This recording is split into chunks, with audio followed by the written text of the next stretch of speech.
Good evening, Palmac. I want to say thank you to everyone in the community who is a part of this evening's virtual meeting that is being hosted on the Zoom platform. And a special thank you to Barbara and Harris, who are our guests, who are providing interpretation services for those needing American Sign Language. They will be with us for our time from 6 to 7 o'clock this evening. There were several individuals who submitted questions prior to the meeting. I want to say thank you to those, and we'll handle those first at that point in our session. If there are additional questions that come up, we'll try to address those after the presentation portion. You can use the Q&A feature of Zoom.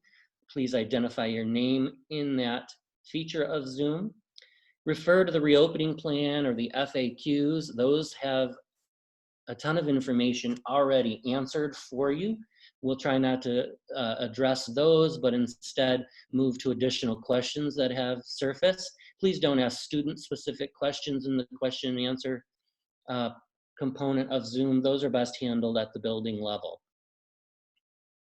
Just a reminder that after the meeting, the email address remains open for those who wish to use it. I'd like to begin with everyone by just starting the same way we started our in-person meeting last week. Just a reminder of our purpose for being here and the work that we do and the significance for our community, sharing some lyrics from a song called Children Will Listen. Careful the things you say, children will listen. Careful the things you do, children will see and learn. Children may not obey, but children will listen. Children will look to you for which way to turn, to learn what to be. Careful before you say, listen to me. Children will listen. Just a few reminders about some of the work that we've been doing, that we are all neighbors. We all are here for one common purpose in our community, the Palmac community and the quality of life that is offered here. Just a reminder, we can have opinions and beliefs, but we can do that without cutting each other down. Remember to pause before you post. That's a common phrase that we use with our students here in the school, because social media isn't a platform to solve problems. People solve problems, and we can do that together. And we have to remember through all of this, we don't know what we don't know, because there's so much uncertainty in the time that we're in and the speed at which things are changing with the Department of Health and the guidance that's being given to school districts. It's worth repeating that we're neighbors and we're in this together. Not here to convince one way or another, but to provide information about the options that are available. And keeping in mind kind of a famous quote that has been used, you can please some of the people all the time, you can please all the people some of the time, but you can't please all the people all of the time. And that certainly is true of the current health situation that we're being faced. And it's an important reminder that as a school district, we're not assessing the research. So sharing anecdotes and news articles and information really isn't something that the school district is assessing, because we leave that to the medical experts, given that much of what we are looking at is related to health and safety. And so we rely on our medical director and the Department of Health for all of the health and medical guidance for the school district. Dr. Mendoza, the director of Monroe County Department of Health, and which is the regional department that oversees the local departments of health, including Wayne County, says that parents can be the frontline role models by steering away from mass gatherings or other behaviors which could promote transmission of the virus. So together, as the adults in our community, we can be models for making sure that we're taking action on the most important health and safety attributes, because we know that face covering, social distancing, and hand hygiene are the three top priorities for the health concerns that are before us. Dr. Mendoza also noted, I'm not advocating that everybody quarantine for 2 weeks, but I think we ought to be thinking about what we're doing in the 2 weeks prior to our kids going back to school. And I think that's something to keep in mind as we move towards school reopening on September 9th, whether that's in person or those who preferred remote. It's important to put out there that the plan that's in place by any school district is not the guarantee of how to prevent COVID-19. The PALMAC district's reopening plan does not do that, nor does any school district. It's simply a mirror of the state guidelines that have been put out for reopening consideration. And those state agencies have given us fair heads up that the plan is going to change because new health guidance is going to continue to be issued as time goes on, and that has to be updated in an ongoing manner. Dr. Mendoza also noted there's nothing normal about what we're entering, but he says he has faith in school district plans to keep students safe. With weeks to go, he says his department continues its talk with district leaders about how to handle everything from contact tracing to testing for the virus. And that's important to note because Wayne County is the same. Last evening, we held a virtual meeting with Wayne County Public Health specific to those areas of our community health and school health that is handled by the Wayne County Department of Public Health and not schools. And so those will be some of the answers for our Q&A in terms of our relationship with Wayne County Public Health. But our bottom line considerations for the plan is one of two options. And if you have not chosen homeschooling, these are the two. Given my perspectives on the current health conditions and the district's reopening plan that meets the Department of Health guidelines, I've shared my preference for in-person instruction. Or given my perspectives on the current health conditions and district's reopening plan that meets the health guidelines, I prefer to have my child learn remotely. Either of those have been offered as options for parents to share a preference for their family, for individual students. It is not the district's role to convince anyone that one plan or program is better for a child than the other. That is a preference that's left to parents, and the school district will provide a program of instruction in either of those formats. And again, just a reminder, those 3 levels of formats were shared as possibilities on July 13th. And then the Department of Health issued guidance for the in-person instruction, and the plans are required to incorporate these 4 areas with relatively specific detail, but those details come from health and safety guidelines from either the Department of Health or the state education department, and there's no deviation for the school district from those requirements. Also, the state education department issued guidance in all of these areas that are on the screen with those bulleted areas for in-person instruction, as well as remote instruction opportunities. And those are required components of those plans that the school district and every school district must address. So again, over the recent weeks, the plan has continued to unfold, and we're in the midst now of taking parent preferences and what normally takes several weeks and months in some cases. Transportation department is planning routes, trying to finalize those, and principals are working on class lists for both remote instruction and in-person learning, which takes a considerable amount of time, and that work is being done now.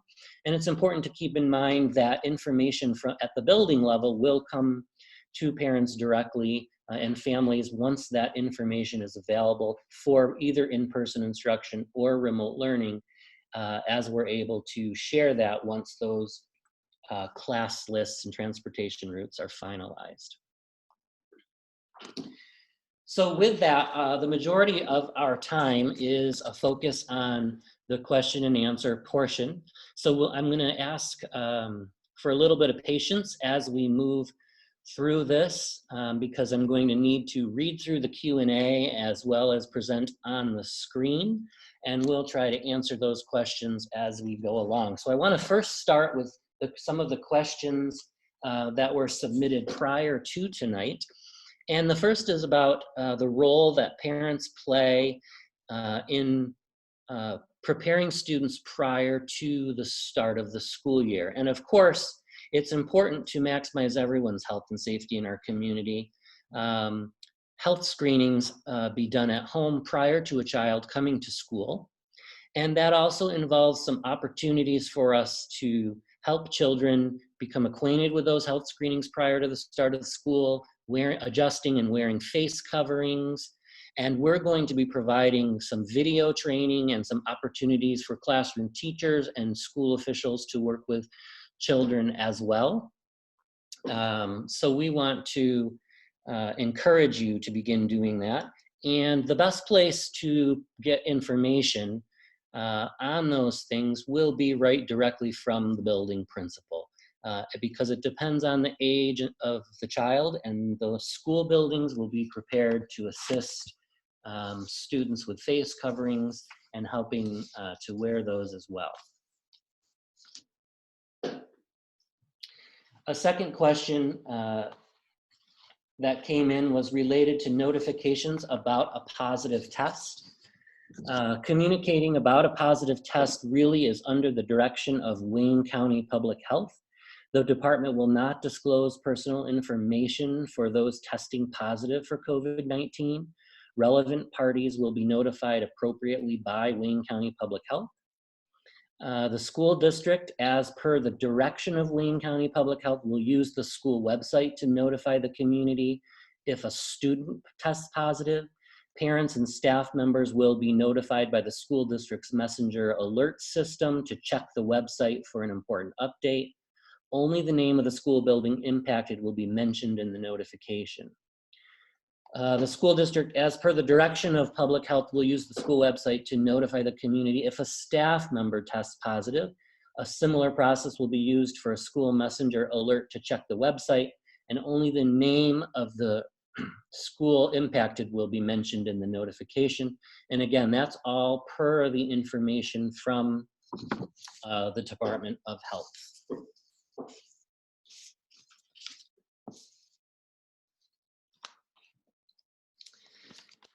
In terms of the decision-making flow chart for a child coming to school and or COVID test results, there is a chart available in the supplemental information on the website that's very detailed for parent decision-making in terms of child temperature taking and symptoms, which also actually applies to the adults. Again, I'm not the health official, but I will share what was shared last evening in that forum in terms of the testing actions. Of course, if a student has a temperature or an adult has a temperature above 100 degrees, they should not come to school. This is the same process and procedure that's always been in place for all school districts pre-COVID-19. And the recommendation from the Department of Health is that the school needs to suggest to families to call their physician or other healthcare provider to discuss the symptoms and request COVID testing. That's going to be up to the family to do. The school district is required to make that reference and referral. If COVID test results are positive, the Wayne County Department of Health will be making all decisions related to COVID testing results, and that would require a student or person to isolate 10 days and follow physician's orders. If it's a negative result, the Wayne County Public Health Director will work with the school nurse and the family to give directions on the return to school. If the testing is negative, the length of time that the student or adult would stay out of school depends on being fever-free 72 hours when off fever-reducing medications, and symptoms improving 10 days have passed since first appeared. But again, that's up to the Department of Health in consultation with the treating physician, depending on what happens. Neither the school nurse nor any other school personnel are able to make that determination. That is all at the discretion of the Wayne County Public Health with the State Department of Health guidelines.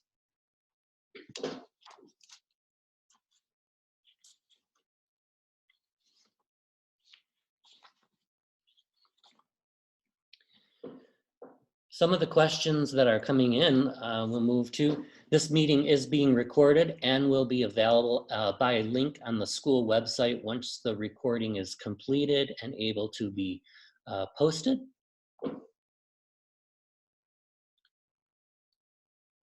So as you know, the preferences for learning have been submitted at this time because class placements and bus routing need to be completed.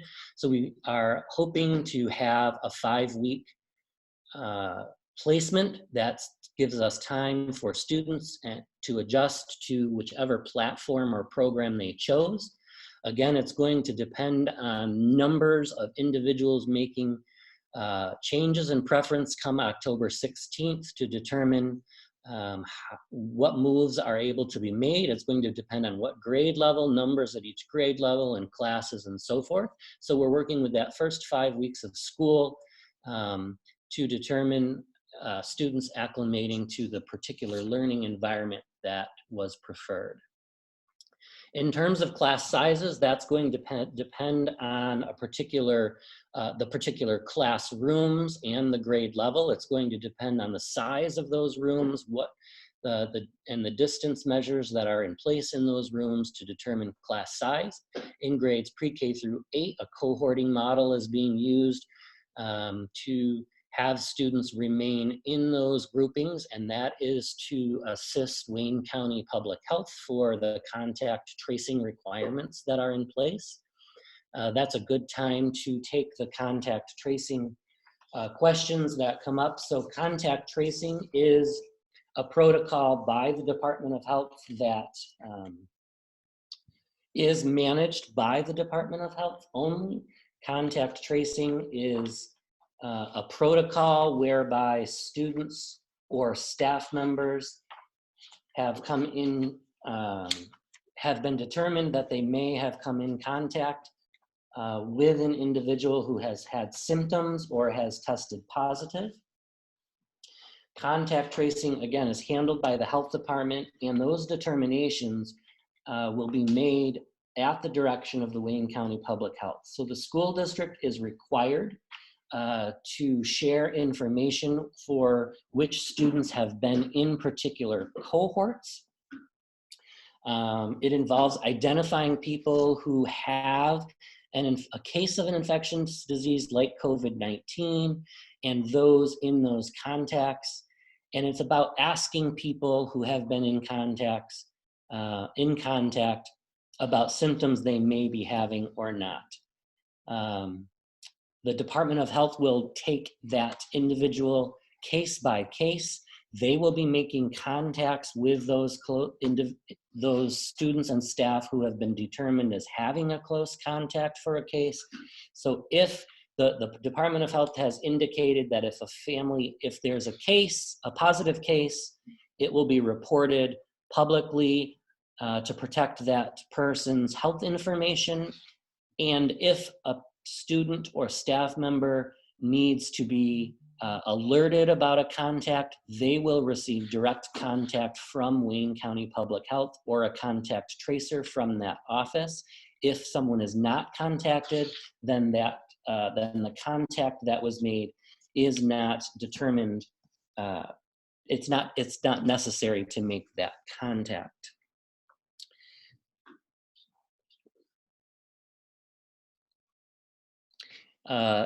There's a question about a plan in place if the virus gets worse. So all school districts will be required to have a plan for several possible types of closures. There could be a closure of a single classroom. That's so to be consistent with last Thursday.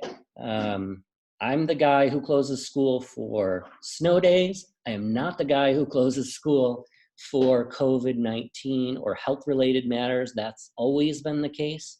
and is no different this time. The Wayne County Public Health Department will work with us, and they may determine that a classroom needs to close, and those students would need to move to remote learning.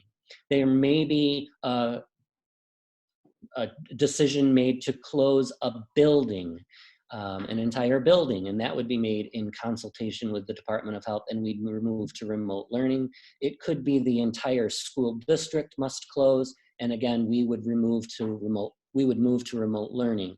That information about moving to remote learning and the time requirements is detailed in the plan, but keep in mind that we have created two separate programs of schooling, one in-person and one remote. And so to move from in-person to remote will be a change in the entire structure of teacher lesson plans and moving to remote. But we have that plan in place with a group of people called Tech Innovators who have worked this summer to create plans. Those families who have selected remote learning at this point will be getting information in a guide called Remote Learning for Childcare Providers. So there will be information, whether it is a parent or in a childcare center, or it might be a grandparent or other relative. There will be a guide that comes to those families in the coming weeks. Obviously before school starts, but we're still finalizing those class lists.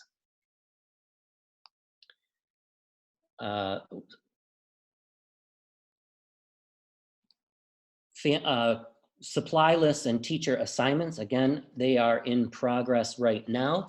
Remember that we just had that final information submitted last week, and so the principals are working on that and taking a look at course schedules, and that information will be provided both for in-person and remote learning in the coming weeks. We are hoping to have the in-person lists finalized by this Friday, and remote learning will come shortly thereafter.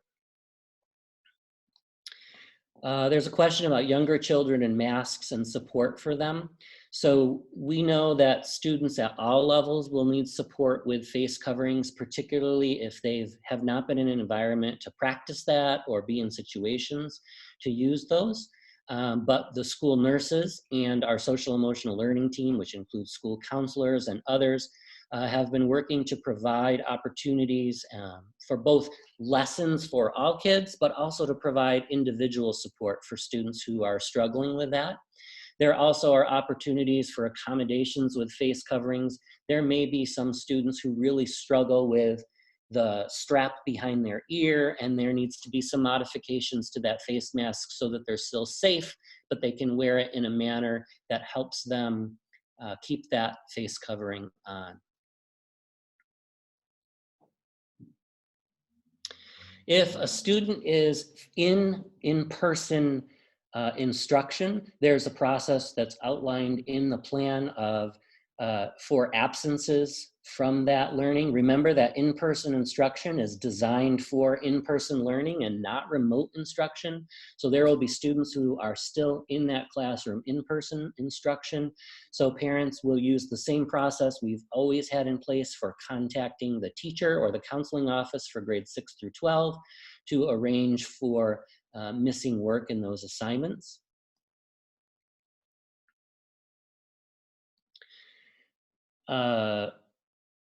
The guidelines encourage those from similar households or childcare, in-home childcare, to be cohorted together, and principals are looking at those partnerships as they put class lists together. So that certainly is dependent on grade level, course subjects for upper classes, whether that's going to be able to be done, but in certain cases that will be considered.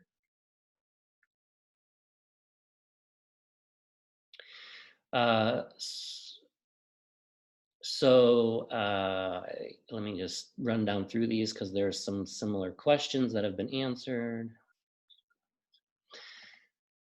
One parent is asking about a safe place for children to go who are sick. So the Department of Health requirements have been changed for school health offices.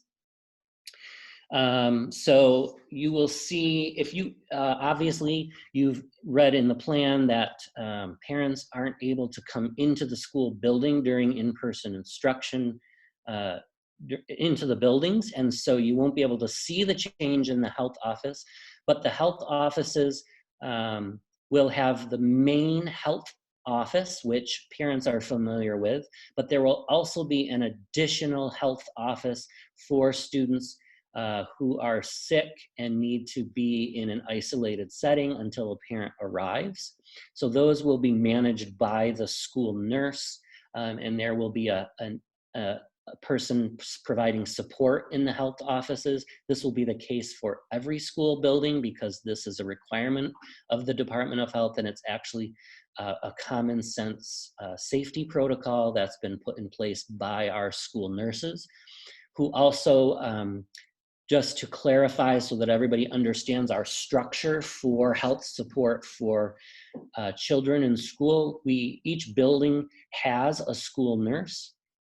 We also have a family nurse practitioner that works with our school nurses, as well as a pediatrician who is our school's medical director. So all of the work of the school nurses comes under the guidance of those other medical officials who are required to implement the guidelines of the State Department of Health.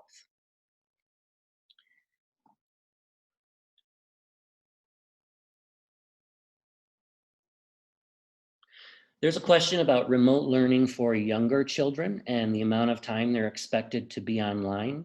So this question, I'll try to give the broad answer to capture pre-K through 12 first. So it's going to depend on the developmental level, the age level of students.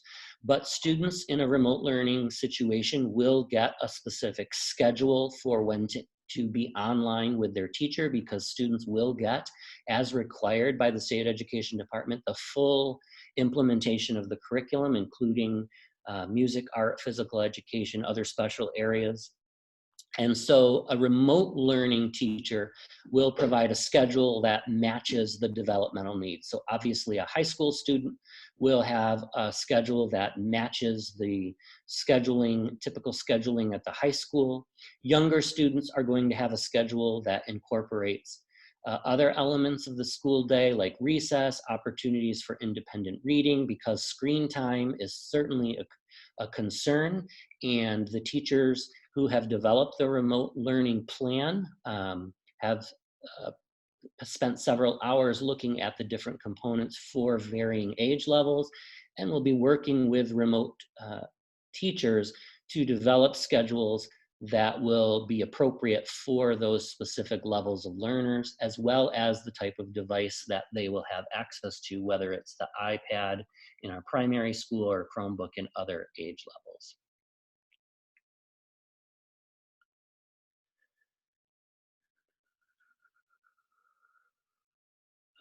There's a question, should more than one child be present in the nurse's office? Will there be a way to isolate a child who has COVID symptoms? Those requirements are required by the Department of Health to be able to provide the required isolation and or quarantine of those individuals.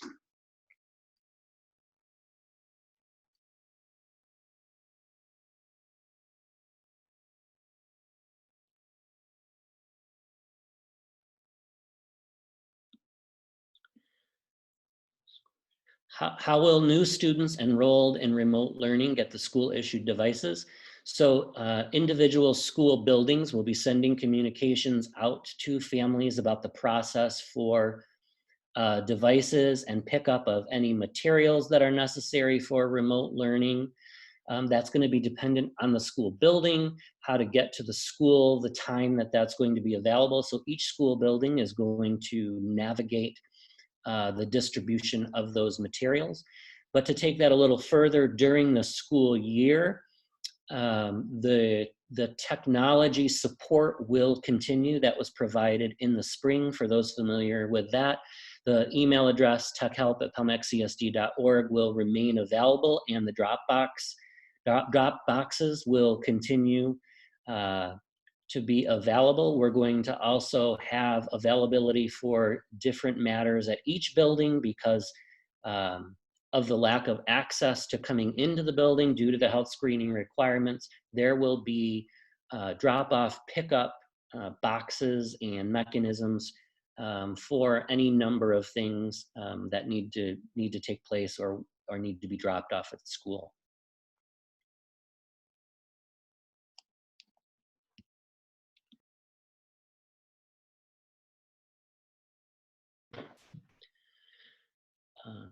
How will transitions between class be managed at the high school?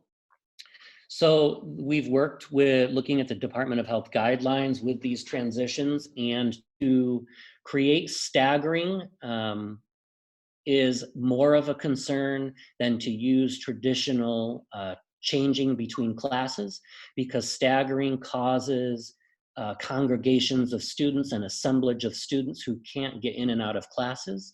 And so the hallways will be designed with signage according to the Department of Health guidelines for traffic control, with arrows, with distancing, with markers, that the high school will be prepared to discuss with students on the first day of school of how the appropriate transitions between classes need to be managed to maintain the appropriate social distance and to maintain face coverings, to wear face coverings on faces.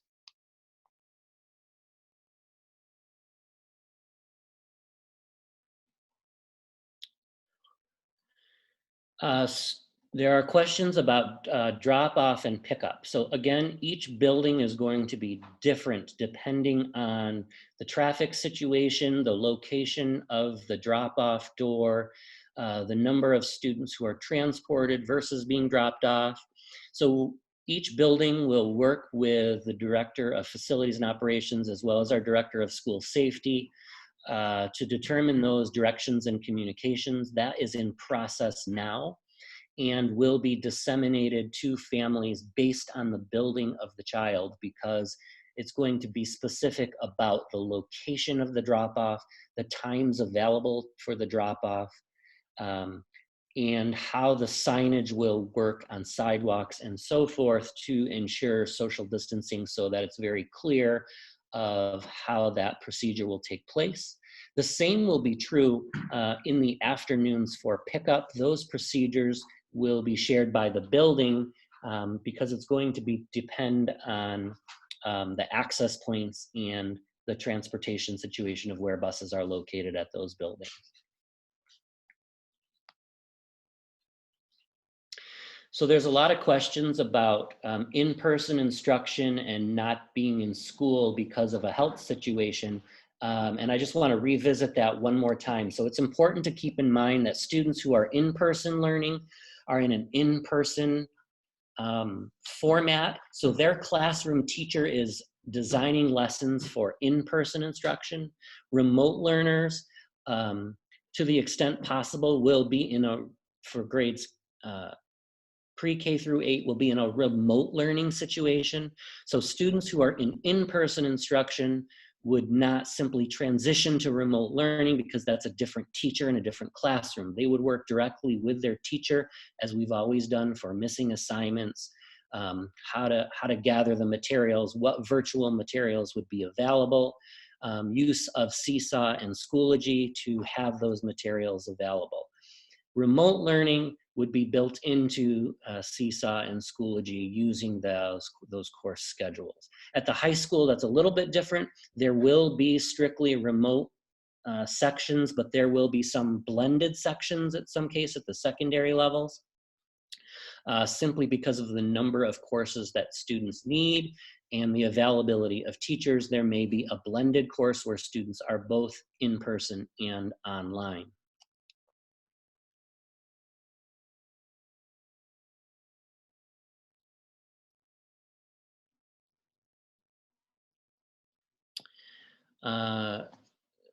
Beyond the initial transition for the teachers to remote, what is the plan for if the entire district closes to transition to students with a caregiver guide to go out to families immediately? The caregiver guide is, the draft of that is actually already available to everyone online, regardless of instruction. It is in the supplemental guidance that's on the website that was required to be put there last Friday. That document will be updated over the next week and will be again available online for everybody and also disseminated to those families who are enrolled in in-person instruction. So that's already available and is there should the entire district close. Families will already have that, and it will be a matter of the teachers providing the links to access the instruction within Schoology or Seesaw, depending on the level of instruction.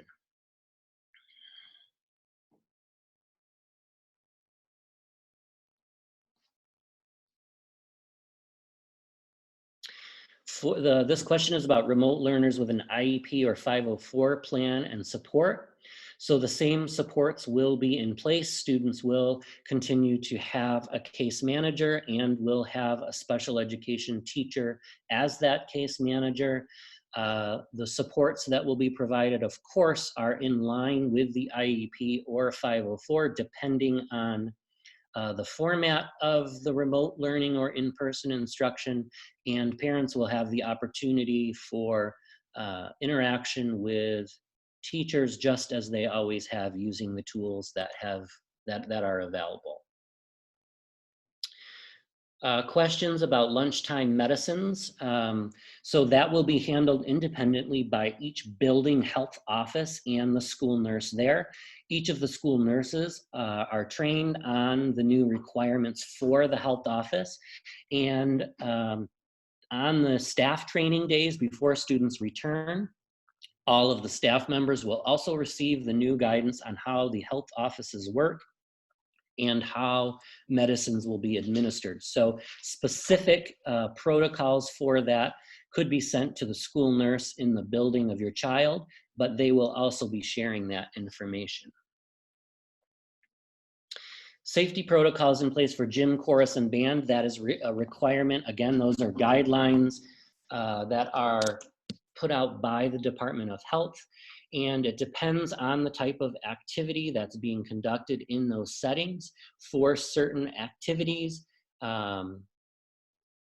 such as singing, there is a 12-foot requirement for distance without a face covering. So those guidelines are shared with those teachers who are specific to those areas to ensure they're following the guidance of the Department of Health in those settings. Obviously, there will not be large group assemblies in terms of a large chorus or a large band. Those teachers have been working together to design how the instructional lesson plans and how those courses will happen in terms of small group lessons or ensembles as appropriate, and their classrooms would follow the state health guidelines.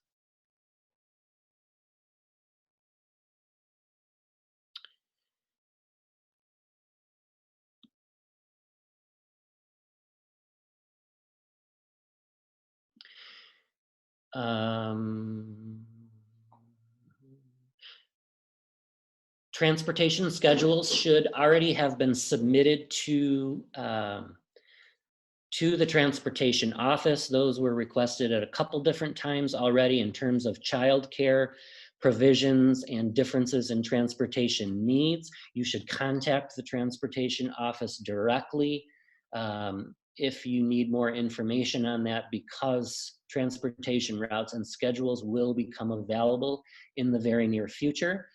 So you could call the transportation department directly to verify routing.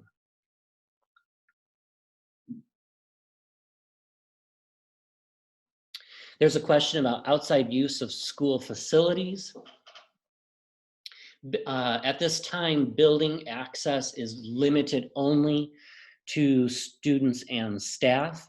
That is going to be in place, just like there are no athletic activities, there are no extracurricular activities at this time. That will be reassessed once school is open and all of the protocols have been put in place.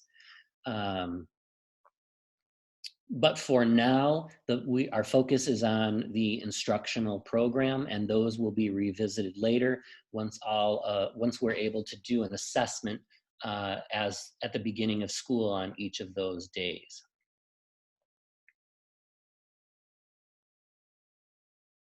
There's a question about different teachers for in-person versus remote learning. It depends on the level. But at this time, based on the numbers of requests that have, the preferences that parents have made, um, there will likely be a different section of teacher for remote learning than from the in-person learning. That will not be the case at the high school, as I mentioned before. It will be a blend of those depending on the actual course that's being offered and how many sections of that course we have available. It could be a blend of in-person and remote in some cases. There's a question about school disinfectant and hand sanitizer. So again, those are Department of Health guidelines that guide the school district in terms of what gets disinfected, how it gets disinfected, and with what product it gets disinfected, and how often that happens. There is a very detailed protocol that's in place and guidance from the State Education Department as well that each maintenance staff person has been trained on and uses, and those protocols are already in place at this time. We have had an extended summer session already happening at school, and those protocols are already in place. School orientations, question about school orientations. So each building is going to send a communication to families about school orientations for students who are transitioning grade levels and whether or not that will be happening and how that will be happening.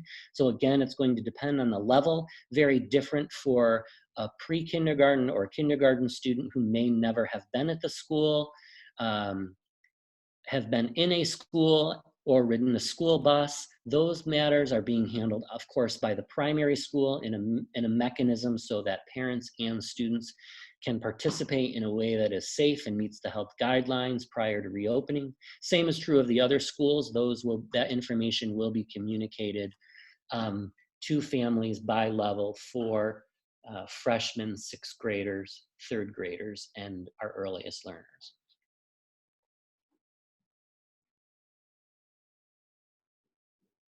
Again, the remote learning guide is mentioned, that's online, and teachers of the remote learning classes will be providing the specific information for links, class schedules, when students should be online, and that's dependent on the building level and depending on the independence of the learner at the high school versus at the primary school and those buildings in between.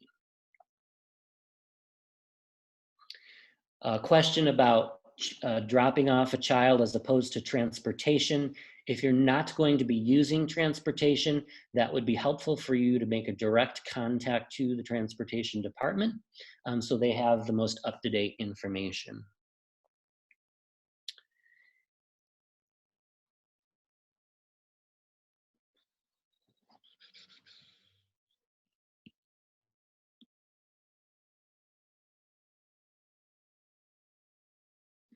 Class lists and opening information are going to be provided in the US mail to be sure that everyone receives that information once it goes out.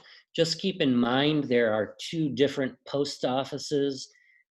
Actually, there's more than that, but the two primary post offices, Macedon and Palmyra, tend not to have mail in at the same day, even though the district mails the same day. Remember, they go to different places. So if one family gets information mailed on one day and another doesn't, just be patient because it's in the US mail.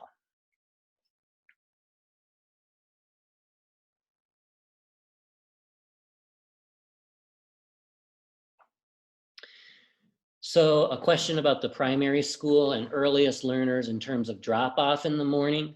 Mrs. Murphy and the primary school staff will be sending communication for drop-off for our learners, how that drop-off will take place, and the school staff members available to meet those students at the building entrances or at those drop-off spots. So that question you might want to follow up with Mrs. Murphy directly if there's a specific information, but she'll be sending information to families.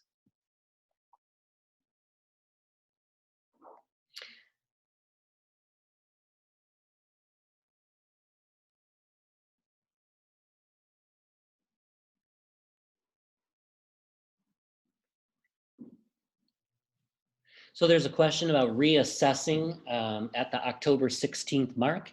So October 16th is the transition period that was established because we want it to be student-centered, and it's a 5-week mark that we have traditionally used for secondary students for an opportunity for students to acclimate.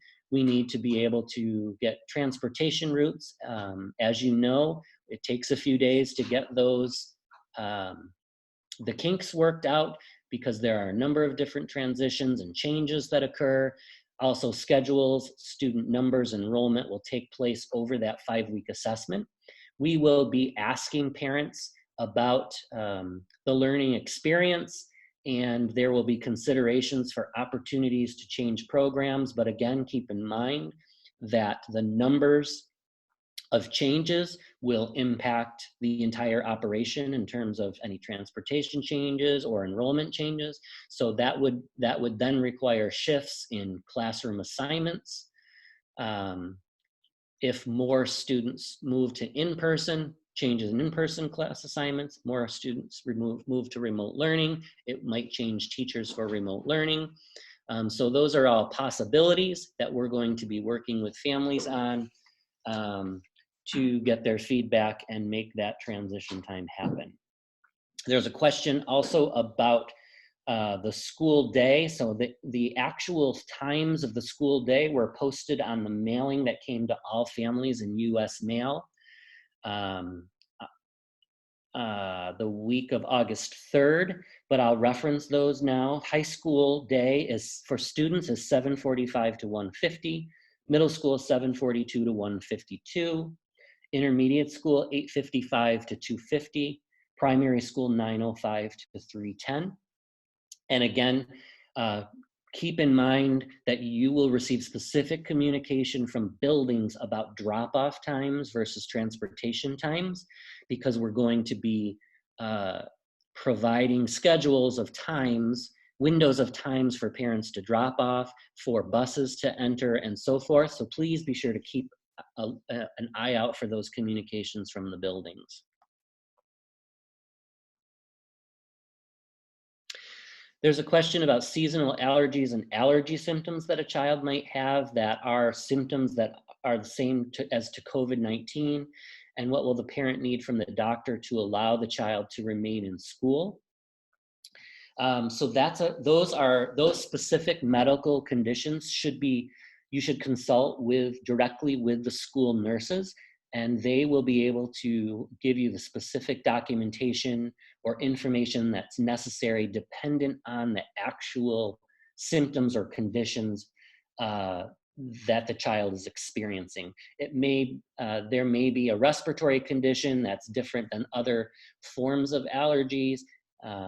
There may be other documented situations for medical conditions, so it would be best to consult right with the school nurse to do that.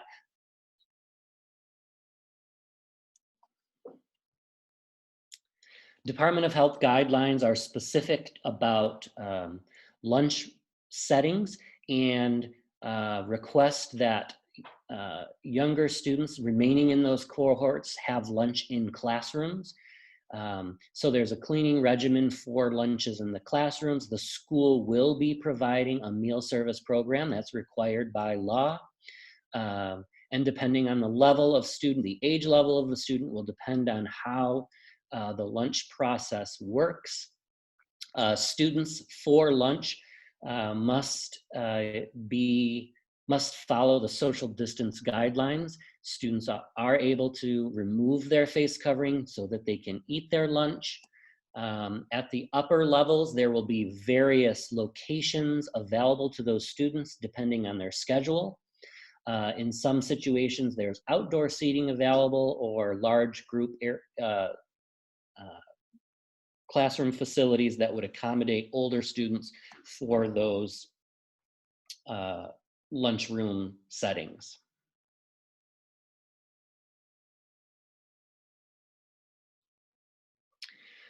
Again, if there's changes in transportation information, it would be better. There's questions about should they continue to notify the transportation office? I would say the best thing to do is just pop transportation a note or give them a quick call just to confirm that they have your information. It would be better to be on the same page. I assure you it won't be a bother. It's just simply a confirmation that they have your information. Send them an email and they can just confirm that for you. Physical education classes are being designed by the physical education teachers using the Department of Health guidelines, and it depends on the activity which of those Department of Health measures need to take place. Again, there are face covering requirements. If those are in place, there would be certain activities that would not present respiratory issues, but there will be a variety of activities that the PE teachers will incorporate, from outdoor activities to a host of other conditioning activities for students that would meet the health department guidelines. And those teachers have been working hard to create those lessons for in-person instruction. The lunch menus that will be offered are designed to meet the federal requirements for school lunches, and there are elements of those school lunches that need to be met. So whether it's a box lunch or a traditional lunch menu really will be guided by the dietary guidelines for our Director of Food Service in creating those menus that are available.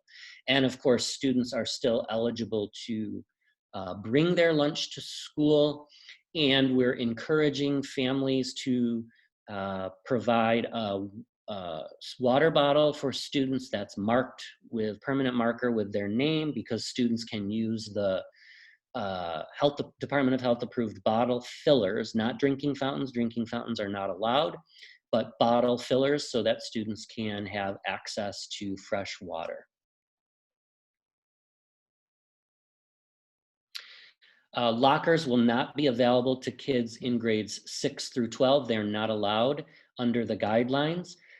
So each of the middle school and the high school will be providing information to students of the best practices of how they might have a backpack or pack themselves to be able to hold a backpack on the back of a chair and contain their coat and any other materials and supplies that they have. Keep in mind that no more are we in the times of lots of heavy textbooks, but students now have their own personal device to slide in their backpack to access.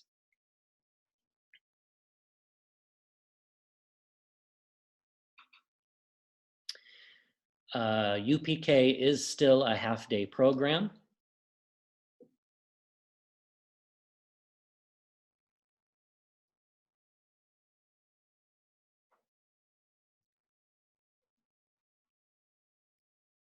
So there's a question about providing information about changes and how that information is going to be sent. So there are a couple of avenues here that I want to address.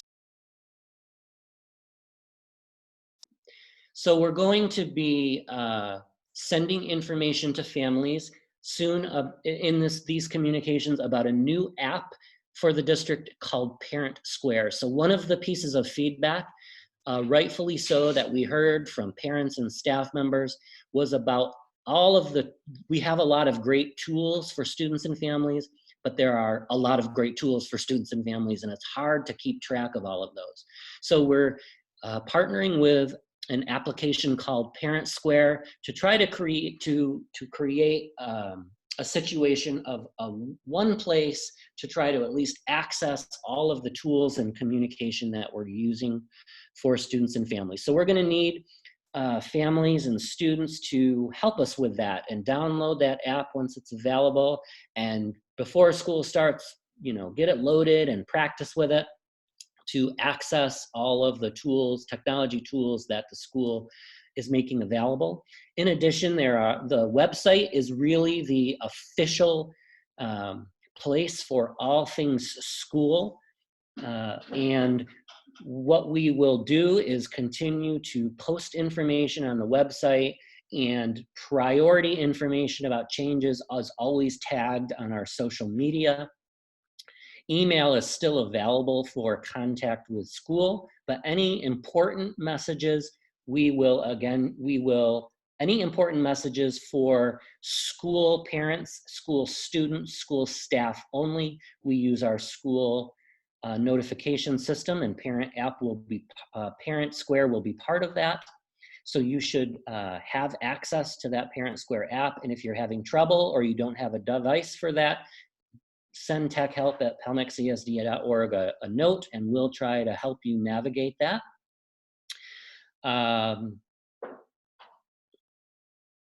So yeah, I think that answers that question. There are required notices that we have to send community-wide, and those we are prevented by law from using certain applications, and so we have traditional methods that we use for that. But we are going to try to use those electronic applications that go directly to parents in all the cases that we are able to do that. Will students need a temperature check daily before going to school? Absolutely. That is the basic Department of Health requirement. Every child and every staff member must have a health screen, and the Department of Health requests that be done at home prior to boarding a bus or coming into school. There's a required temperature check and a screening about symptoms that a student may have had, contact with anyone with confirmed or presumed COVID-19, or has traveled outside the US or from a state that's on the New York State Travel Advisory List. And that's a daily check for any day that school is in session. And that's really important that families do that. We do not want students to be sent to school with a temperature. If students are in school with symptoms or a temperature, the school nurse will intervene, as always has been the case. We will continue to do that, and contact with families will be made.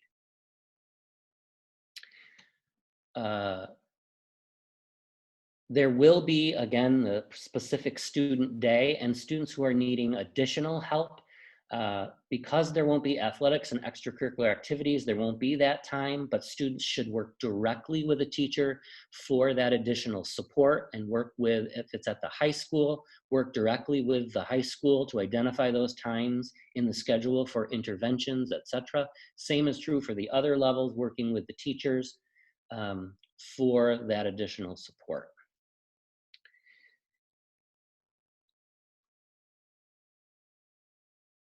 Will the district mandate testing for individuals who show signs and symptoms? The district is not allowed to mandate testing. The district has no legal authority related to any form of testing for COVID-19. That is all under the authority of the Wayne County Department of Health. And we are coming to our final 2 minutes of our session, and I see that there's one more question at the bottom of the screen. If contact tracing requires a handful of teachers to quarantine, how will in-person learning continue for other students that have those teachers?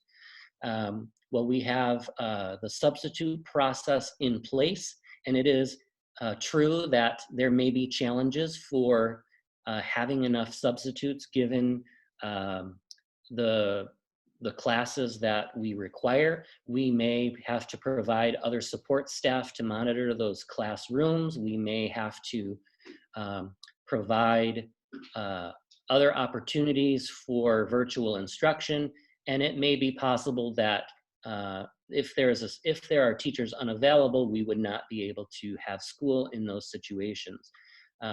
But first, we would move to our normal protocols that we would use at any time, pre-COVID or now, in terms of providing substitutes or classroom support with the school staff that are available. So with that final question, I want to say thank you to the 151 PALMAC community members who participated this evening. I want to say thank you, thank you, thank you for being a part of this process and for gathering information. Again, the remote and in-person learning plans are posted on the website and are updated, as well as the supplemental plan and all of the FAQs that are posted there. I want to say thank you and have a great evening to everyone who joined us. Thank you again to our interpreters for joining us to provide access for individuals. And this recording will be posted as soon as it's made available. As a recording, we'll post the link in the news items under the COVID-19 resources section of the district website. Thank you, everyone. Good night, moon. Good night, stars. Good night, air. Good night, noises everywhere. Good night, PALMAC. Have a great evening.